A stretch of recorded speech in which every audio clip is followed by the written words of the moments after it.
pueden haber realizado un estudio exploratorio donde digan que hay una fuerte asociación entre el nivel socioeconómico del paciente y este tipo de enfermedad.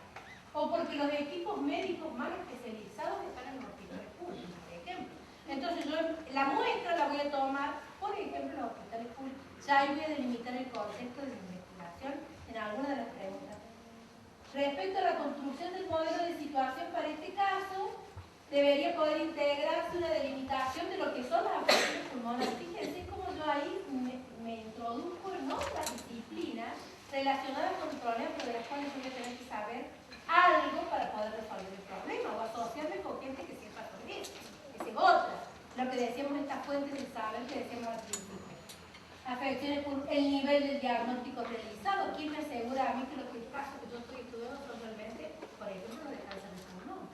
Fíjense cómo entran otras variables que uno dice, bueno, yo me jugué las dos manos que se le guardan. Yo también tendría que poder enterarme de saber que esa muestra que yo he tomado de casos a analizar son los que yo quiero analizar, por ejemplo, ¿no?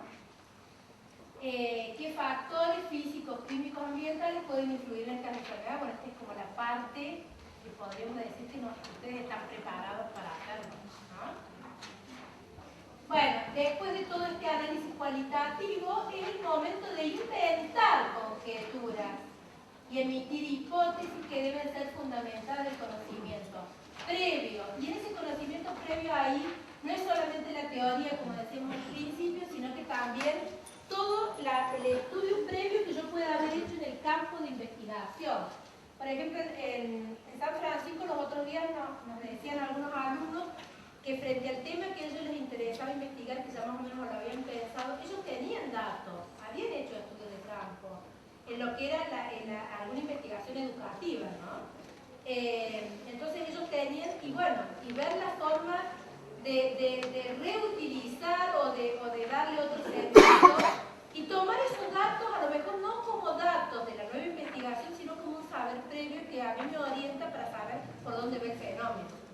Es distinto a decir yo de esto nada.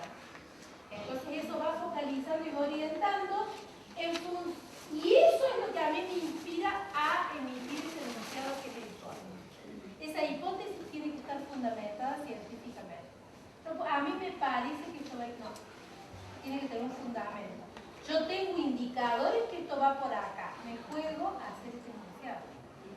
Que la investigación me dirá, digamos, si es verificable o no, pero qué interesante si no fuera verificable, porque eso es una idea de sentido común que yo creía, yo tengo que disipar esa duda. Por ejemplo, si es algo muy interesante, sería muy interesante que la investigación dijera no y no fuera. ¿Ah? O sea, no es solamente verificar, estar contento porque yo realmente puse a prueba y verifiqué que lo que yo decía era cierto. Pero también está lo otro, ¿no? O sea, las dos respuestas son importantes como respuestas del proceso, ¿no? El tema es poner a prueba esas hipótesis. Un ejemplo de hipótesis, por ejemplo, relacionada al problema, es decir, algo que podría plantear la causa más frecuente de cáncer de pulmón diagnosticado en los hospitales públicos de Córdoba en los últimos 20 años. Fíjense cómo se va cortando, es la exposición al humo de tabaco. Pero yo ahí ya estoy muchísimo más orientada que la pregunta que empezamos al principio.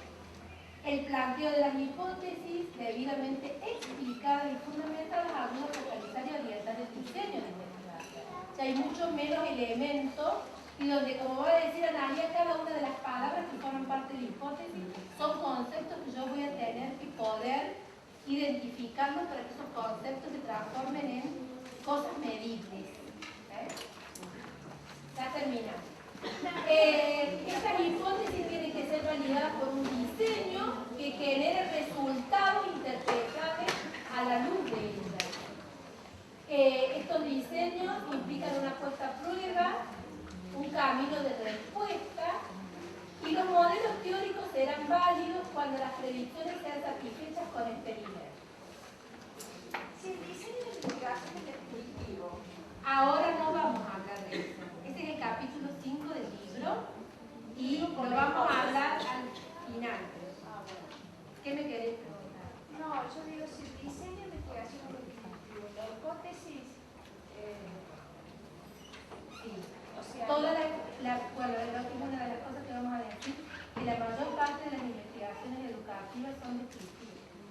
Entonces, ¿cómo hacemos? Claro, eso lo vamos a incluir parte de la materia. La idea es que aprendan eso también, ¿no? O sea, vamos a ver 4 tipos de diseños y uno, digamos, es el descriptivo, que justo lo que vos estás diciendo es el que enmarca la investigación educativa y tendríamos que ver qué tipo de hipótesis, pero que hay hipótesis, ya no te quepa la menor duda, digamos. Vamos a ver cuáles son las características de las investigaciones descriptivas y cuál es el saber nuevo que puede aportar esa investigación descriptiva, ¿no? Porque esto de crear conocimiento es de decir, bueno, ¿qué es lo que yo no sé sobre algún hecho, sobre algún evento, sobre algún fenómeno, sobre algún tipo de comportamiento social que yo vaya a conocer y analizar a través de mi investigación descriptiva? Pero yo voy a tener que ir justamente en ese tipo de investigación sabiendo qué es lo que voy a mirar y cuál es la pregunta que quiero contestar. Porque si a mí me dicen, vaya a aquel aula y mire, ¿qué voy a mirar? La complejidad del aula. Yo tengo que ir con una pregunta muy precisa para saber qué es lo que voy a describir. ¿Entendés? O sea, es una de las, digamos, de las claves. Volvemos a todo lo que dijimos antes. Yo voy a tener que ir con estos ojos teóricos y con esta pregunta bien concreta para saber qué es lo que yo tengo que estudiar en esa realidad. O sea, en realidad se va a poder estudiar desde distintos ángulos. Por ejemplo, pensemos en el aula, en la escuela, en un barrio. O sea, tengo que saber qué es lo que quiero medir, qué es lo que quiero analizar, qué es lo que quiero estudiar, bien concretamente. Entonces, eso va a tener asociado un conjunto de hipótesis. Vos vas a poder decir qué es lo que vos esperás ver. Esa es la hipótesis. Pero es un enunciado como si fuera una aseveración. Es una afirmación que vos haces como investigador. Y justamente el chiste que tiene es que yo no voy a tener que poner en prueba. Ese es el trabajo de investigación. Si yo sé que eso es así, ¿qué es lo que voy a investigar? Ponemos lo mismo que dijimos al principio. No, pero es bastante interesante la pregunta de ella, porque ya esto pasado, de todas formas Analía les va a dar cuenta de los bemoles que tiene esto. Esta es una parte, esta es como la parte de lo que es la investigación científica y hay, si lo terminamos rápido, el tema de la realización de experimentos, el tema de la obtención de datos que los voy a tener que contrastar con la hipótesis, con este enunciado que yo había hecho y con otras investigaciones, y el fruto del trabajo es una respuesta a la cuestión planteada, una respuesta. Y el planteo de nuevos problemas, ¿por qué? Porque esto que estamos diciendo, voy tomando decisiones y voy recortando cosas a medida que voy avanzando en la investigación. O sea que yo cada vez me voy a quedar con cosas más precisas y más puntuales. Así tendría que ser una verdadera investigación y hay cosas que voy dejando en el camino. Esas cosas que voy dejando en el camino y que yo no he estudiado son nuevos problemas que plantea mi trabajo. Esos problemas no los abordé yo, pero sí puedo tener como resultado de mi investigación un conjunto de preguntas que quedan para que las resuelva otro. Sería bárbaro que yo tuviera como resultado un conjunto de preguntas. Quiere decir que avanzó un montón, porque esas preguntas antes no existían. ¿Está? Preguntas que yo no contesté. No es que esté incompleto, es justamente esa es una de las características del proceso de investigación.